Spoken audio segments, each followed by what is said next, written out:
आदौ रामतपोवनादिगमनं हत्वा मृगं काञ्चनं वैदेहीहरणं जटायुमरणं सुग्रीवसम्भाषणं वालीनिर्दलनं समुद्रतरणं लङ्कापुरीदाहनं पश्चाद्रावणकुम्भकर्णहननम् एतद्धि रामायणम्। आदौ नारायणं विष्णुं ब्रह्मण्यं च वसिष्ठकम्। आदौ नारायणं विष्णुं ब्रह्मण्यं च वसिष्ठकम्। आदौ नारायणं विष्णुं ब्रह्मण्यं च वसिष्ठकम्। जय जय रघुवीर समर्थ, जय जय रघुवीर समर्थ।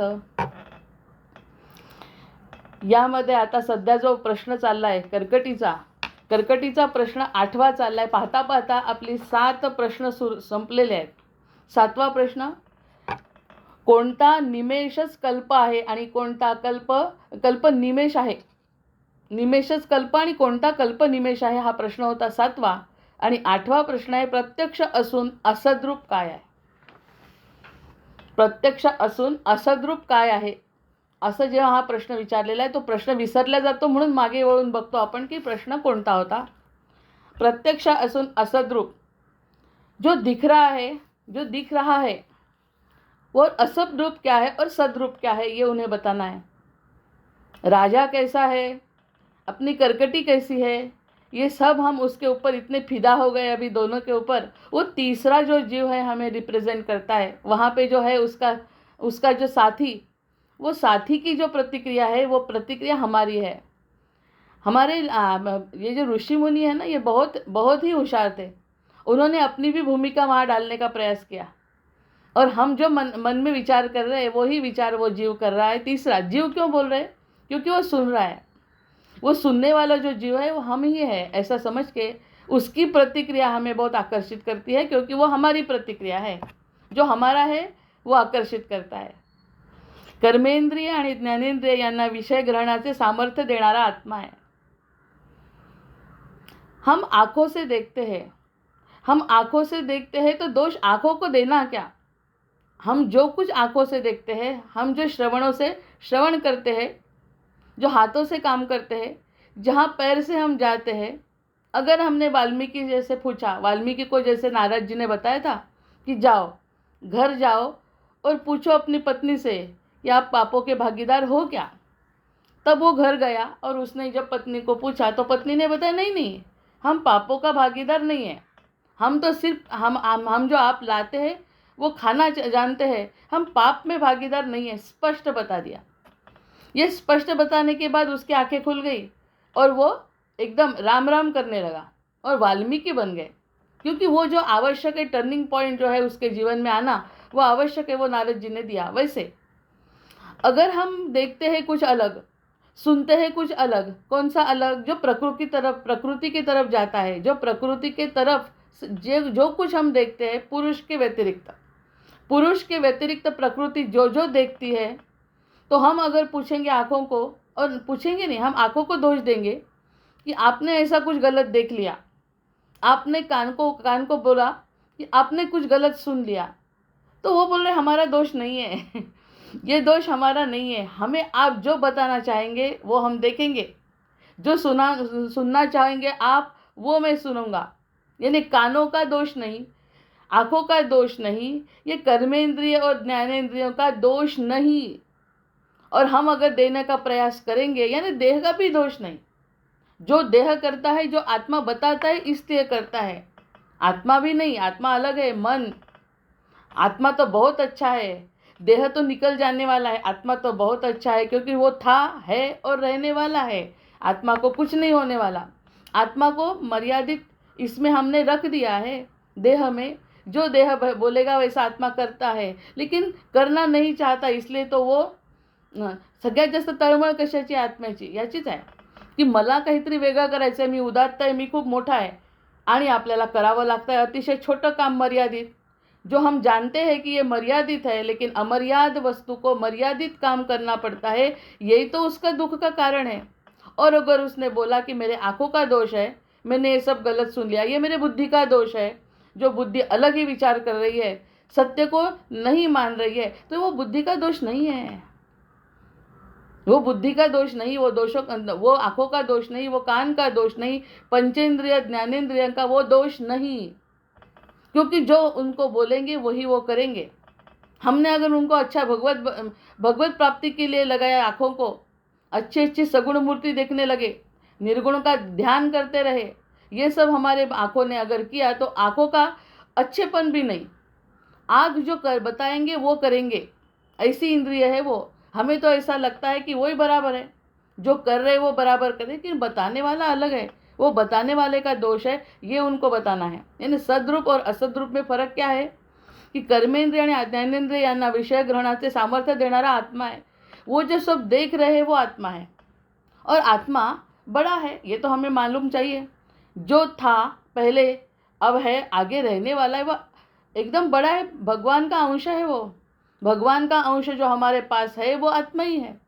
और आत्मा की इच्छा है कि हमने अच्छा कुछ देखना चाहिए, अच्छा कुछ सुनना चाहिए, परंतु तो इंद्रियांचा अतीत है, लेकिन मजबूरी है उसकी मजबूरी है, उसको इंद्रियों के अतीत रहना पड़ता है, इंद्रिय जैसा करेंगे उसको सुनना पड़ता है। इसलिए आपल्याला वाटतं शांती का नाही, मनोनिवृत्ती परमोपशांती सा तीर्थवर्या मणिकर्णिकाचा, उसकी इच्छा है परम शांति मिलनी चाहिए, परम शांति के लिए मेरा जन्म है, परम शांति के लिए मेरा जन्म हुआ, मानव जन्म जो मिला वो परम शांति प्राप्त करने के लिए मिला, क्योंकि उसका भी कारण है, जिसका अंश हम है वही होना चाहते हैं। और हम समझते हैं हम यहाँ का अंश है, गोत्र सुनते देखेंगे, पीछे पीछे जाएंगे, ब्रह्मा तक जाएंगे, हमारा देखते हमारा माता पिता परदादा, फिर गोत्र ऋषि का भी गोत्र देखेंगे तो ब्रह्मा का भी गोत्र देखेंगे तो परमात्मा से प्राप्ति, और परमात्मा से जो प्राप्ति हुई उसको वो मन की प्राप्ति है, वो देह का संबंध ही नहीं है। ये हमें आत्मा को मालूम है, लेकिन हमारे बुद्धि को नहीं मालूम। ये बात महत्व की समझने की बात है, बुद्धि को नहीं समझता, ये सब बुद्धि मानती ही नहीं है। समझ में अब आज हमें अगर समझ में आ गया तो भी बुद्धि मानने को तैयार नहीं, ये बहुत बड़ी समस्या है। और समस्या हम बोलते हैं आँखों की है, समस्या हम बोलते हैं कान की है, समस्या हम बोलते हैं हाथ नहीं अच्छे का काम करते, ये सब समस्या है ही नहीं। बड़े आत्मा को छोटे से देह में बंदिस्त कर रखा है, म्हणून सोडी सोन्याचा पिंजरा, वो बोलते हैं वो ये पिंजरा जो है वो केज, इसको छोड़ना चाहिए, उसको छोड़ने की इच्छा है। और ये सब कब छोड़ना है? मरने के बाद नहीं। मरने के बाद तो मुझे वैसे भी जाना था, पहले था, अब थोड़े दिन के लिए तुम्हारे साथ हूँ, आगे तो मैं निकल जाने वाला हूँ। मरने के बाद की वो बात ही नहीं। मरने के बाद को आपको क्या संबंध है उसका? आपको क्या फ़ायदा, आपको क्या नुकसान, आपको क्या फ़ायदा? अगर देह में नहीं है वो तो उसका फ़ायदा क्या? अभी इसी वक्त मुझे मुक्त करो, जीते जागते मुझे मुक्त करो, ऐसी आत्मा की इच्छा है। वो हमें समझ में नहीं आती। जब तक सद्गुरु हमारे जीवन में नहीं आते तो हमें वो समझ में नहीं आती। तो ये बात है, दृश्य विषय आणि जे ग्रहण करणारा अंतर्यामी अशा रूपांनी तो प्रत्यक्ष आणि अप्रत्यक्ष दोन्ही है। मुझे समझना चाहिए, साधक को समझना चाहिए, जो मैं कर रहा हूँ उसके पीछे करने वाला कोई अलग है। इसलिए हिंदू धर्म में प्रत्येक अवयवाच्या मागे देवता है। मैंने एक का किसी का तो भी अंत्य संस्कार देखा था, वो जो 10 दिन करते हैं उसमें लीवर तक सब मंत्र है। जो देवता हमारे शरीर में है उस शरीर की देवता है, और वो देवता का मंत्र करके उसको मुक्ति देते हैं। ये मरने के बाद हमने देखा है, वो देखने से क्या फ़ायदा हुआ? देखने से देख लिया और चले गए, ऐसा नहीं। वो देवता थी हमारे साथ, ये हमें जानना चाहिए। वो जो देवता आँखों की देवता है, दृष्टि की देवता, जो शंकराचार्य को प्रश्न पूछा था कि आप कब कैसे देखते हैं, तो बोलते हैं कि हम सूर्य के प्रकाश में देखते हैं। तो वो उसके गुरु पूछते, सूर्य का प्रकाश रात को रहता है क्या? रात को सूर्य का प्रकाश रहता है, तब कैसे देखते हैं? तो शिष्य बोलता है मैं चंद्र के प्रकाश में देखता हूँ। वो गुरु पूछते हैं अमावस्या को चंद्र रहता है क्या? नहीं। तो मुझे समझ में आता है, क्योंकि मेरा जो खाना है वो सीधा मेरे मुंह में जाता है। अगर अंधार भी हुआ तो भी मेरा खाना मुंह में जाता है, यानी प्रकाश की ज़रूरत नहीं है। कैसी बात है? तो ये मेरे बुद्धि को समझता है, बुद्धि को समझ में आता है। यानी सूर्य भी गया, चंद्र भी गया, छोटे छोटे दिए भी गए और मेरी बुद्धि आ गई सामने। बुद्धि को कैसे समझता है? क्योंकि बुद्धि को आत्मा प्रकाश देता है। आत्मा को किसका प्रकाश मिलता है? तो परमात्मा का प्रकाश मिलता है। ऐसा उत्तर शंकराचार्य के शिष्य ने दे के शंकराचार्य को प्रसन्न किया और शंकराचार्य ने उसको शिष्य बनाया। तो ये सब बातें सुन के लगता है कि लेने वाला कोई तो भी और है, देने वाला कोई तो भी और है। बीच में जो है ये देह का जो चल रहा है, मेरा मेरा मेरा मेरा, ये सब गलत है। क्योंकि ये जो चल रहा है ये थोड़ा सा खेल है, मर्यादित है। अमर्यादित का अंश हमारे साथ में है, वो तो तळमळतोय। प्रत्यक्षात देहाचा ज्या अहंकारामुळे तो तळमळतोय हे लक्षात आलं पाहिजे। कारण तो खूप मोठा आहे आणि त्याला खूप छोटं करून टाकलं आहे आपण। तेच आपण एखाद्या देवाच्या सान्निध्यात गेलो तर देव म्हणतो तू माझा आहे आणि माझ्यासारखा आहे, जसा मी तसा तू, असं म्हटल्यावर त्या आत्म्याला इतका आनंद होतो, त्याला जीवनमुक्ताची अवस्था म्हणतात। कि मी मोठा आहे असं म्हटल्यावर अभी तक हमने देखा है, जहाँ जहाँ पे हमने काम किया है, जहाँ जहाँ पे सेवा की है, जहाँ जहाँ पे हमने मन लगाया है, जहाँ जहाँ हम सेवक बने हैं, कितने लोगों के सेवक बने। किसने हमें बहुत बड़ा बोला? किसने बोला क्या बहुत महान हो? कोई नहीं बोलता। प्रकृति में कोई किसी को महान बोल ही नहीं सकता, क्योंकि सब खुद को महान समझते हैं ना। इसलिए दूसरे किसी को, तो इसको लगता है मैं तो महान हूँ और मुझे कोई महान बोलता ही नहीं। कौन बोलेगा? क्योंकि वो भी प्रकृति में है, हम भी प्रकृति में हैं। लेकिन हम अगर प्रकृति को छोड़ के पुरुष के साथ अगर हमने संबंध बनाए, पुरुष और प्रकृति दोनों चीज़ है, तो उसमें प्रकृति को छोड़ के पुरुष के साथ अगर मन और योग लगाया, तो वो पुरुष जो अकेला है वो बोलता है तू मेरी है, मैं तेरा हूँ। इतना बड़ा संबंध योग से जुड़ जाता है, तो वो बोलता है बहुत बड़ी हो तुम। ये पहला हमारा साक्षात्कार है कि आप बहुत बड़ी हो। अभी तक जो कान मेरे तरस रहे थे इतने दिन से कि मुझे कोई तो भी अच्छा कहना चाहिए, वो प्रकृति में मिल नहीं सकता। वो कोई किसी को मानने वाला नहीं। कान भी बोलेंगे आप बहुत महान नहीं, कान खुद को क्रेडिट लेंगे। ये सब जो बातें चलती है ना, ये सब प्रकृति में चलती है। लेकिन अगर पुरुष से संबंध प्रस्थापित हुआ, तो वो पुरुष कहता है वो तू और मैं अलग नहीं हूँ, जैसा मैं हूँ वैसा ही तुम हो। इतनी बड़ी महानता हमें मिल जाती है। ये बात बताना चाहते हैं आत्मा की, क्योंकि आत्मा परमात्मा का अंश है। ये तो निश्चित हो गया। अभी 2 महीने माता के गर्भ में जो अवस्था है, वो माता को भी मालूम नहीं हमारे पेट में गर्भ आया है। ये जो अवस्था है वो परमात्मा की और वो जो जीव है उसकी अवस्था है। उसके बाद यहाँ से प्रकृति का लेके सब वो बड़ा हो रहा है पेट में, और खाली बड़ा नहीं हो रहा है।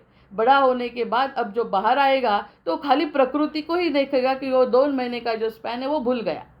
सोहम सोहम बना के जो भेजा है वो भूल गया है। वो भूलने के लिए हमें तकलीफ है। अगर वो जागृति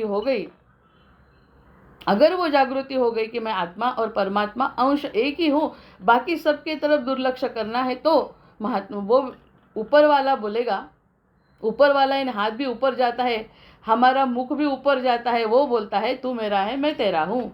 ये जो संबंध जुड़ गया तो किसी के अच्छे कहने की, बुरा कहने की उसको ज़रूरत ही नहीं रहती, क्योंकि मुझे मालूम है जगी धन्य तो दास सर्वोत्तमासा, हम सर्वोत्तम का दास है। ये उसे मालूम हो गया। दास हूँ द्वैत में, और अद्वैत में तो मैं ही सर्वोत्तम हूँ। जय जय रघुवीर समर्थ।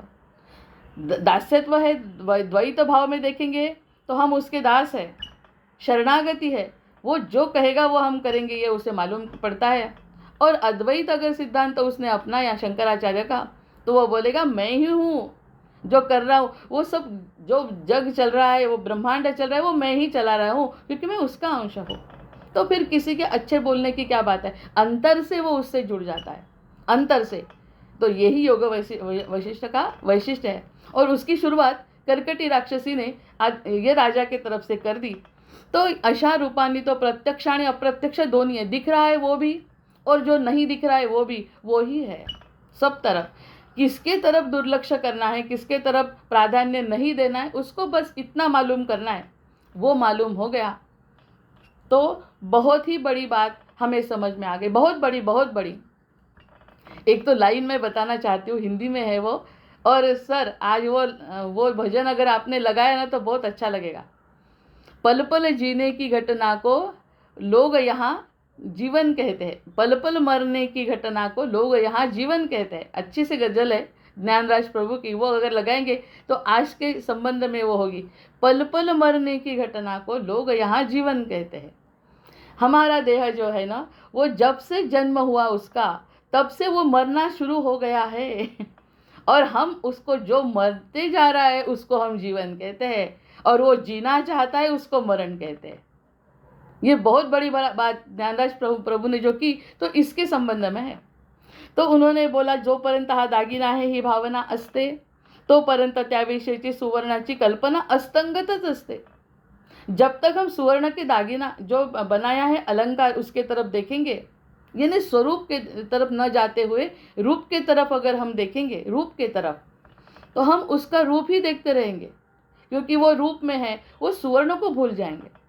मेन बात क्या बताना चाहती है, ये ज्ञान क्या बताना चाहते हैं कि सुवर्ण मेन है, सुवर्ण की तरफ ध्यान दो। वो किसी भी आकार में हो, वो सुवर्ण ही है, लेकिन हम देखते हैं ये आकार में, अलंकार के रूप में, तो वो सुवर्ण की कल्पना अस्तंगत रहती है। हमें भी, हम आत्मा है ये कल्पना भूल गए, और हम देह है ये कल्पना इतनी पक्की हो गई कि देह के हिसाब से जब चलता है। जब मैं हूँ, वो मैं करके वो जो बकरी का मुंह लगाया, तो उसने बताया उसका रीज़न क्या है। वो मैं करता है इसलिए उसका मुख लगाया और उसको छट दिया। इसका मतलब जो मैं करेगा, जो मैं करूँगा, जो देह करेगा, उसको छाट दो, और उसके बाद जो मिलेगा वो सत्य है। यानी उसको अहम भाव छाटना चाहिए। तो हमें लगेगा ये आंखें हमारा सुनती है। हमारी आंखें हमारा सुनती कहाँ है? अगर सुनती होती, मन अगर हमारा सुनता होता, तो कभी तक भगवत प्राप्ति हो चुकी होती। वो नहीं होती, इसलिए वो मन बुद्धि चित्त अहंकार जो है, वो मन बुद्धि चित्त अहंकार, उसका बहुत बड़ा खेल, यानी बहुत बड़ा, यानी पूरा उसका ही खेल जीवन भर हम जीते हैं। तो ज्ञानराज प्रभु कहते हैं कि पल पल मरने की घटना को लोग यहाँ जीवन कहते हैं। किती मोठा विरोधाभास आहे बुद्धीचा हा बुद्धिभ्रम आहे। इतकं सुंदर समजावून सांगितलं आहे की त्यातून सगळे प्रश्न स्पष्ट होतात। तर याच न्यायाने जोपर्यंत दृश्य जग खरं वाटते, तोपर्यंत जगताच्या ब्रह्मरूपतेचा अनुभव येणं शक्य नाही। जब तक हम समझते हैं, हमारा देह समझते हैं, मेरा कुटुंब, हमारा समाज, हमारा देश, ये समझते हैं जब तक मेरा है, तब तक वो मैं किसका हूँ ये नहीं समझ में आता। इसका मतलब मेरा देश, मेरा कुटुंब, मेरा देह सब मुझे इम्पोर्टेंट है, ये बात भूलना नहीं है हमने। उन्होंने ऐसा बोला ही नहीं है कि हम ये सब भूल जाए।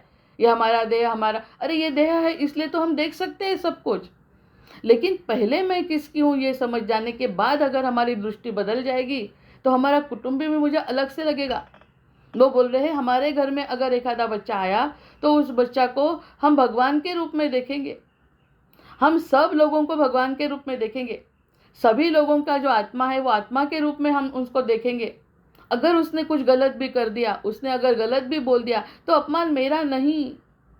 जो गलत भी किया तो मेरा अपमान नहीं, क्योंकि वो जो अपमान करता है वो भी सत्य नहीं, और जो अपमान झेल रहा है ऐसा हमें दिखता है वही भी सत्य नहीं।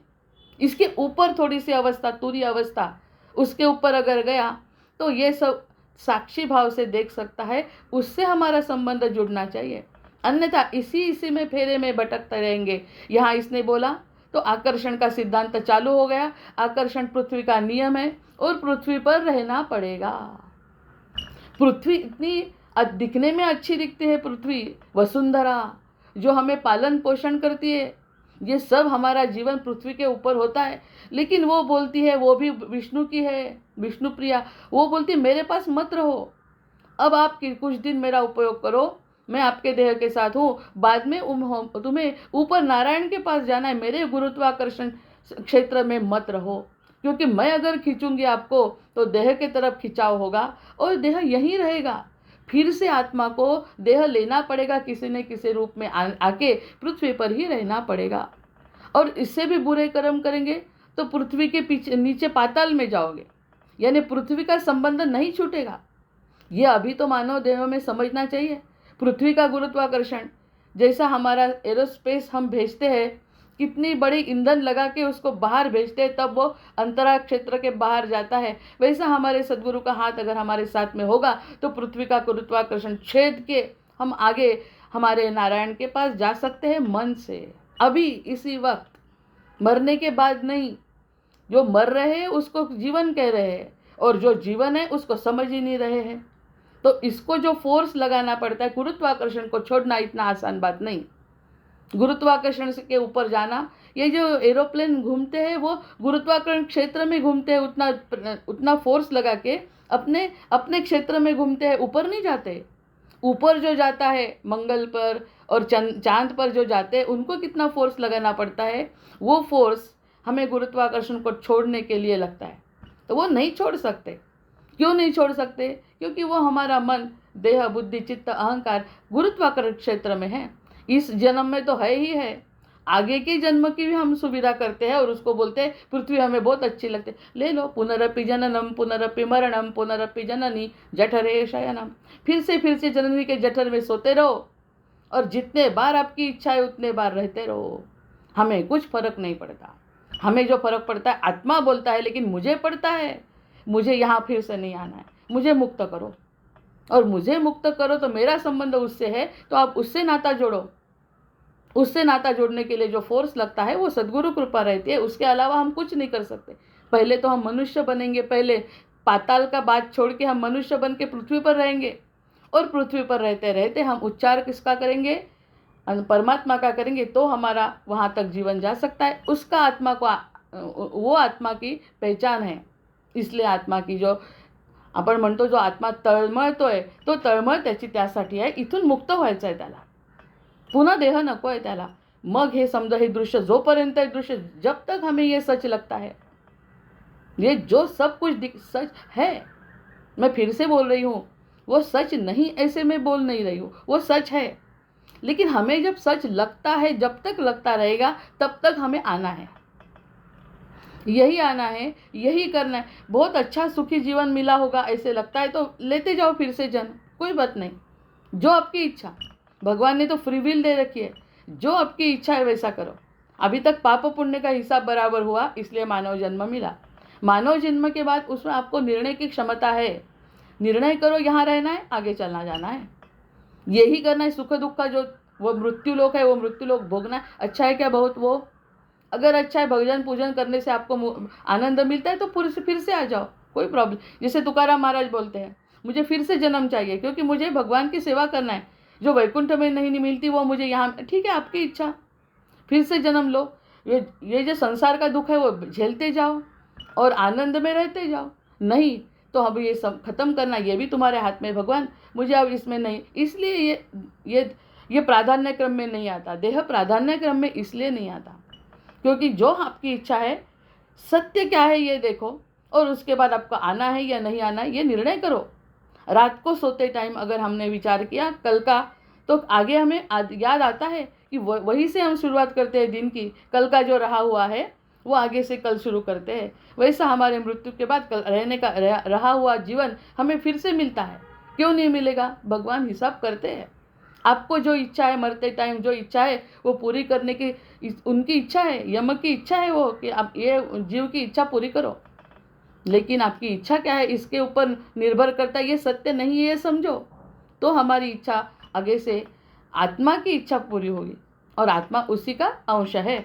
तो ये जे सुवर्ण की कल्पना की, याच न्यायाने जोपर्यंत जगाच्या ब्रह्मरूपतेचा अनुभव येणं शक्य नाही, तब तक वो ब्रह्मरूप जो जग है उसका अनुभव हमें नहीं आ सकता। अंतःकरणातून जगत कल्पनेचा, दृश्याचा अभाव झाल्याखेरीज केवळ निर्मळ शुद्ध असे ब्रह्म जगत रूपाने आहे हे कळणार नाही। अगर हम आनंद की अवस्था में रहना चाहे, ब्रह्मानंदम परम सुखदम केवलम ज्ञान मूर्तिम, गुरु का स्वरूप क्या है मालूम? गुरु का जो स्वरूप है, इन्होंने बताया कि सब लोग योग वशिष्ठ में बताया कि गुरु ये तत्व है और भगवान भी एक तत्व है। वो तत्व केवल सच्चिदानंद रूप है। उन्होंने खुद भी अवतार में आने के बाद उनने दुख झेला, और वो दुख क्यों झेला? क्योंकि हमें समझना चाहिए कि संसार में सभी को दुख झेलना पड़ता है। तो ये जो ब्रह्मानंद स्वरूप है वही, अगर वो हमारे पास आनंद ही नहीं तो हम ब्रह्मानंद स्वरूप कैसे पहचानेंगे? हम तो खाली दुख में रह रहे हैं और दुख में ही रह के आनंद मान रहे कि यही सत्य है। ये दुख जो है हमें बारंबार अपमान करना होता है हमारा देह का, वो भी हमें अच्छा लगता है।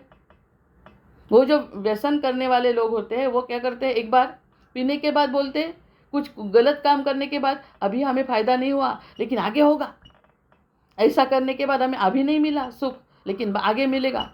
लॉटरी लगाते, क्या गलत काम में पैसा लगाते हैं, बोलते हैं कि अभी इस बार तो हार का चलेगा और लोन ले लूँगा और हम पैसा लगाएंगे, कभी ना कभी तो आनंद मिलेगा, कभी ना कभी तो आनंद के पीछे भागते हैं और ये ऐसे झूठे काम करते हैं। और जो हम उसको हंसते हैं कि ये कैसे करते हैं ये लोग झूठे काम और उसको आनंद कैसा मिलेगा। तो भगवान बोलता है आप भी देह के पीछे भागोगे तो मैं भी तुम्हें हंसूंगा। देह की तरफ से आप कुछ मांगोगे, कुछ नहीं मिलने वाला। देह क्या दे सकता है? देह 100 साल रहेगा, उसके बाद रहने के बाद आपको आकर्षित करते रहेगा और सब झूठे काम करने को बोलेगा। इसमें मोह, इसका माया, इसकी ईर्ष्या, इसका क्रोध, यही तो देह का वैशिष्ट्य है, देह का। क्योंकि देह को जो दिखता है वही वो करता है। देह की बुद्धि प्रकृति की है, प्रकृति आगे का विचार ही नहीं कर सकती, तो उसके ऊपर हम डिपेंड रहेंगे। तो हम ये जो व्यसनी लोगों को हम हंसते हैं तो भगवान हमें भी हंसता होगा कि ये देह के क्या पीछे पड़ा है। देह है, उसके लिए वाहन है देह का, लेकिन देह का वाहन लेके उसने मेरे तरफ देखना चाहिए। वो सब छोटे छोटे काम करते रहेगा और इतरों बाकी को हंसते वो खुद भी वही करता होगा, तो उसको ब्रह्म कैसे पता चलेगा? जो बाकी सब करते हैं वही जो करेगा प्रकृति के हिसाब से, तो जब ब्रह्म कैसे पता चलेगा उसको? ब्रह्म तो अलग है, ब्रह्म एक ही, एकमेवा द्वितीय ब्रह्म, और बाकी सब मेरी अवस्था है। ये सब उसमें अगर रम गया तो मेरे तब नहीं दे सकता। हमारी बुद्धि जहाँ जाएंगी वहाँ स्थिर हो जाएगी।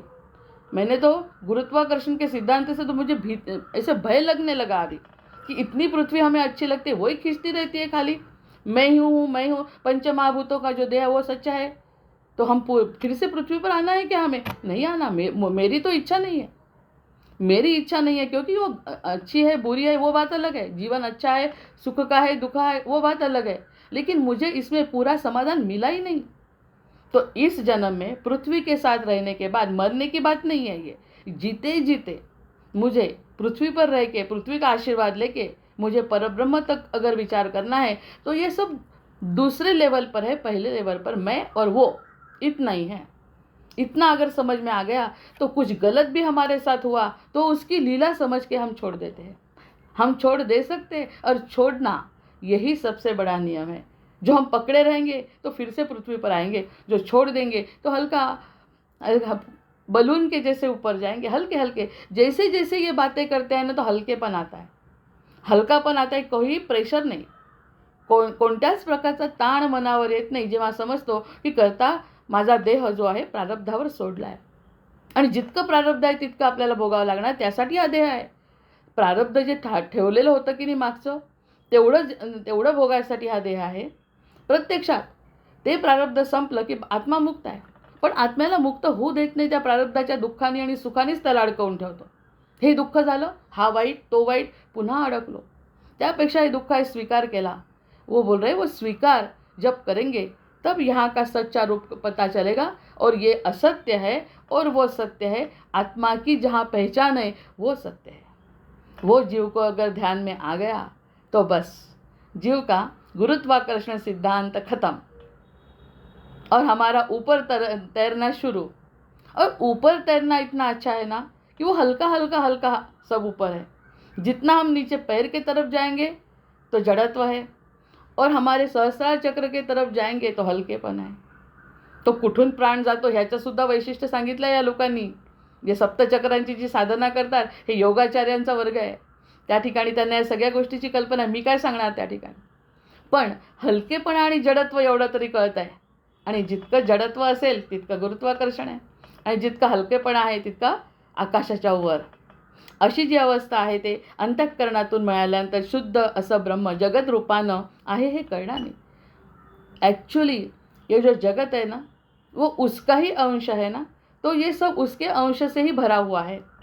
लेकिन हम देह के रूप से अगर विचार करेंगे तो वो मर्यादित लगता है। मेरा बच्चा उसका बच्चा, फर्क कर दिया। मेरा जो है सब वो मेरे से उसका, वही बात अगर दूसरा करता है ना तो उसका हमें दोष लगता है, हम उसको दोष देते हैं, और मेरे बच्चे ने किया तो बहुत अच्छा लगता है। तो ये जो अपनापन है ये जो मर्यादित स्वरूप है बुद्धि का, वो बुद्धि भेद खराब है। जो जीना है तो जीते चलो, दोष किसी का नहीं, जो गलत है उसका भी स्वीकार, जो अच्छा है उसमें आनंद। ये हमने कब किया? शून्य अवस्था में हम कभी आए ही नहीं। अच्छे का आनंद भी हम पूरा कर नहीं सकते, वर्तमान में हम जी नहीं सकते। हम तो भूतकाल में जीते हैं, नहीं तो भविष्य काल में जीते, बाकी हम वर्तमान में जी नहीं सकते। क्योंकि ये जो आज आज हमें आनंद हो गया, आज इतना बड़ा जन्मदिन हमारा हो गया साजरा, जो उनके आशीर्वाद हमें मिले, ये जो आनंद हमें दिखता नहीं। हम ऐसे लगते अरे कल क्या होगा, कल का क्या करना है, आज का आनंद क्यों नहीं पकड़ते। जैसे सुवर्ण का दागिना है, तो दागिना देख के सुवर्ण को भूल जाते हैं। आज इतना अच्छा आनंद मिला, सब सुबह सुबह इतने बड़े आशीर्वाद मिले, ये बात हम नहीं पकड़ सकते।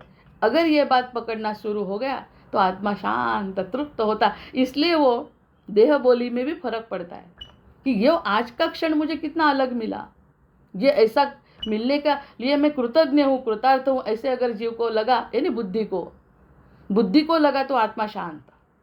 अभी तक आत्मा का सुनता ही नहीं थी बुद्धि। आज अगर बुद्धि ने बताया, आज मैं बहुत खुश हूँ, आज कुछ मिला नहीं मिला मुझे मालूम नहीं, लेकिन मैं इतनी खुश हूँ भगवान, यही मेरा क्षण ऐसा अमर रहता है। क्षण झाला अमर, स्वर्ग नरक कल्पना मनाच्या क्षणात विरला भार, मिलन होते दोघांचे हीच कल्पना फोल। अशा कल्पना मनाच्या, अतिशय उत्तम अशा कल्पना जर मनात आल्या आणि तो क्षण जर अमर झाला असं वाटलं, तर हा क्षण पकडला, मृत्यूची भीती नाही। हे जेव्हा वरचं तत्व कळेल, म्हणजे या सुखदुःखाशी, इथल्या सुखदुःखाशी आत्म्याचा खरंच काही संबंध, निर्विकार आत्मा बसलाय आपल्यामध्ये, आणि जो भगवंताचा अंश आहे, परब्रह्म परमात्म्याचा अंश असलेला एवढासा कण अमृताचा आपल्यामध्ये टाकलाय, त्याच्या भरोशावर आपलं जीवन आहे। प्रत्यक्षात ते विसरून आणि फक्त आपल्या बुद्धीचं जे वाटतं ते ऐकल्यामुळे मुलात आपलं नुकसान आहे आणि पुन्हा पृथ्वीवर जन्म घेणं आहे। हा अतिशय महत्त्वाचा सिद्धांत योग वसिष्ठात आज कळला 8व्या प्रश्नात।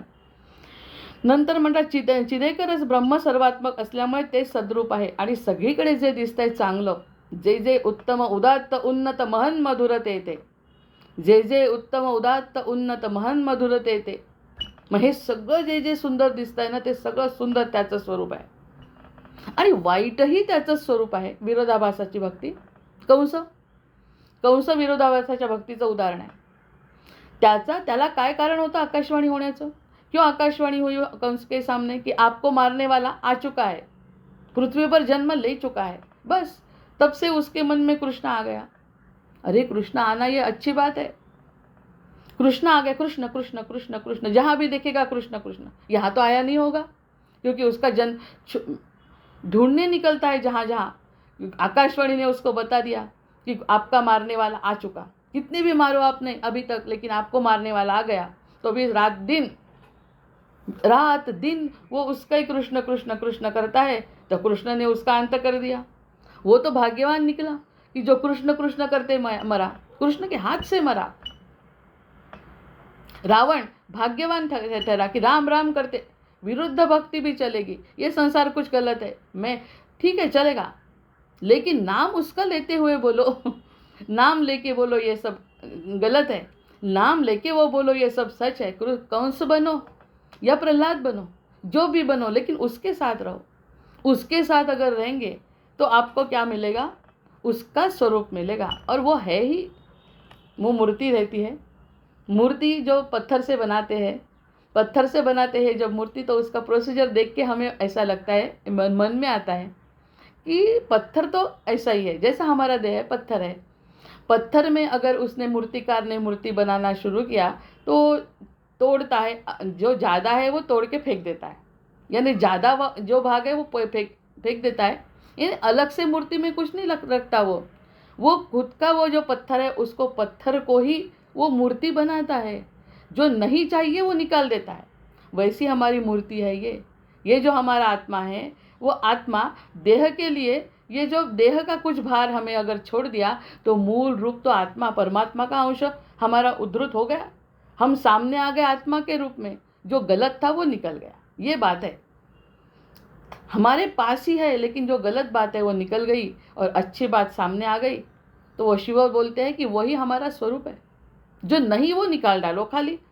तो सर्वात्मक असल्यामुळे ते स्वरूप आहे, परंतु ते आकलन करून घेणे कठीण आहे, म्हणून असत आहे असे भासते। हम इतने बार उसके ऊपर चर्चा कर रहे हैं, सुमनताई भी बोल रही है अभी इस लाइन में, तो वो बोल रही है कि ये आकलन करना बहुत कठिन है, आकलन करना कठिन है, लेकिन सुनते जाएंगे, किसी सब तक पढ़ते जाएंगे, सुनते जाएंगे, तो अपने आप जो है ना अलग, हमारे अलग जो है वो जो देह के गुण है वो देह के गुण निकल जाएंगे।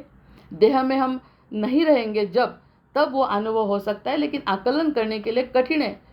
लेकिन जन्म ही इसके लिए हुआ है तो भी हमें आकलन करना कठिन है। इतनी बुद्धि दी है, वो बुद्धि नहीं चाहिए, वो ज्ञान भी नहीं चाहिए, खाली खुद कौन हो और वो जो रस है, आत्मा का आनंद स्वरूप जो रस है, वो लेने की इच्छा अगर हमारे जीव में है, तो वो बाकी ज्ञान का भी कुछ महत्व नहीं है। गुरुत्वाकर्षण शक्ति को छोड़ के हम वहाँ तक जा सकते हैं, और जाना ही हमारा अंतिम ध्येय है। ऐसा आज का क्वेश्चन, एक पूरा क्वेश्चन भी नहीं हुआ आज, लेकिन इसका स्वरूप है। जय जय रघुवीर समर्थ। न आवाहनम न जानामि, न जानामि तवार्चन, पूजांचैव न जानामि, क्षम्यतां परमेश्वर, क्षम्यतां परमेश्वर, क्षम्यतां परमेश्वर। जय जय रघुवीर समर्थ।